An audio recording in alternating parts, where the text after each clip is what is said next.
এই গাড়িরা এখানে সুন্দর করে লিখে দেবো যে পুলিশ শুধু জ্বালায়। এইখানে সুন্দর করে কাগজে স্টিকার মেরে দেবো। আমার পুলিশ হচ্ছে আমি সবাই ভালো তা না, কিছু পুলিশ আছে অতি উৎসাহিত, এটা করে, এটা আমি অস্বীকার করছি না। অবশ্যই বললামই যে আমি যে পুলিশ আমি ভালো বা আমাদের সবাই ভালো তা আমি বলছি না, গেলাম অনেক অতি উৎসাহিত পুলিশ আছে অনেক, তার জন্য পুলিশের আজকে এই অবস্থা, এটা তো অবশ্যই স্বীকার করবো আমি। কিন্তু ভাই আমার কাছে মনে হয় কি জানেন, ব্যক্তিগত লাইফ আর ইউনিফর্ম মানে এটা একটা সম্মানের জিনিস, এটা সম্মান করা আপনার আমাদের দায়িত্ব। যখন হ্যাঁ এটা আপনি ব্যক্তিগত লাইফে মানে একদম যা মন চায় করেন সেটা বিষয় না, কিন্তু আপনি যখন ইউনিফর্ম পরবেন তখন আপনার বুঝতে হবে আমার গায়ে ইউনিফর্মটা কি, আপনার দায়িত্ব, আপনার ইউনিফর্ম আপনার দায়িত্ব। কিন্তু আপনি এটা মনে করেন মাফিয়ার স্টাইলে দেখলেন, আমি ব্যাপারটা তো হলো না। বলতে পারি আপনাদের গাড়ি তো দুইটা, আপনারা মানুষ হচ্ছে 5-6জন। না আমি ধরার জন্য বলতেছি না ভাই, আমি এমনি বলতেছি আর কি।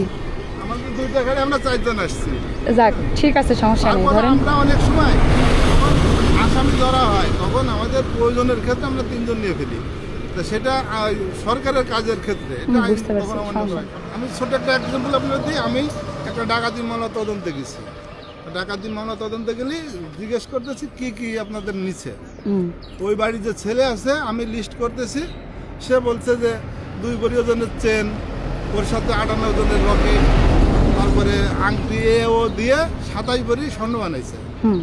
বানানোর পরে সুবাই বসে পড়ে আমি লিখতেছি আর উনি বলতেছে, আর ওর মা ওই পাশে একটু শোকাহত অবস্থায় রয়েছে।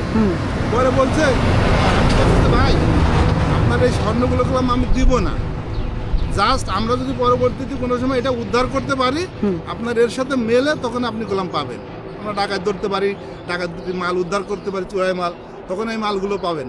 তো আপনি বলছেন 2 ভরির চেন, আপনার চেন যদি আমরা 1 ভরি ওজনের চেন পাই, ওতে 2 আনা ওজনের রকেট থাকে, আপনি বললাম এটা পাবেন না ভাই, আপনি যে বলছেন আপনার 2 ভরি ওজনের চেন, ওটা বললাম 2 ভরি ওজনের চেন না। এই কথা শুনে ওর মা তাড়াতাড়ি চলে আসছে এখান থেকে, শোকাহত অবস্থা শেষ, আরো শোক বেড়ে গেল। আইসে ধমক যাই ছাপ, তুই বুঝিস, তুই কি জানিস কে কি ছিল, সে আইসে আমারে যে এস্টিমেট দিল 3.5 ভরি স্বর্ণ নিচ্ছে, 27 ভরি স্বর্ণ আর 3.5 ভরি স্বর্ণ। দেখুন আপনার গাড়ির কালার আছে সিলভার কালার, আপনি রেড করে ফেললেন, এটা হারাই গেল, আপনি কাগজ নিয়ে আসলেন যে আমার গাড়ি এই কালার এই ছিল, পিছনে এই আছে, এটা মনে করুন। পরে দেখা গেলো যে না এটা রেড কালার না, সিলভার না, এটা রেড কালার, তখন কি আপনি গাড়ি পাবেন না?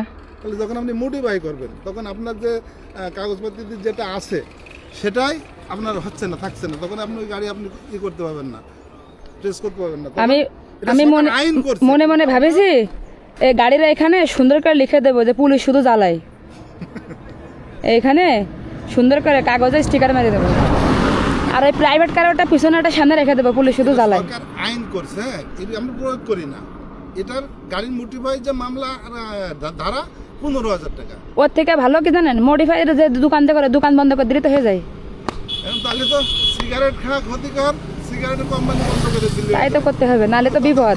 দেয় না তো, সরকার দিচ্ছে না। আমরা তো ভালো মানুষ না, ওই যে পলাচ্ছে, ওই যে পলালো, হেলমেট নেই। কতজন পলায় যায়, আমরা এনতে ঘুরে গুলো তো দাবড়াই ধরি না, যদি চলে যায় পালায় যায়। ঠিক আছে ভাই, ভালো লাগলো কথা বলে, থ্যাংক ইউ সো মাচ। আপনার দেশের বাড়ি কোথায়? নড়াইল জেলা। আপনি আমার এলাকার ভাই, নড়াইল তো কাছেই।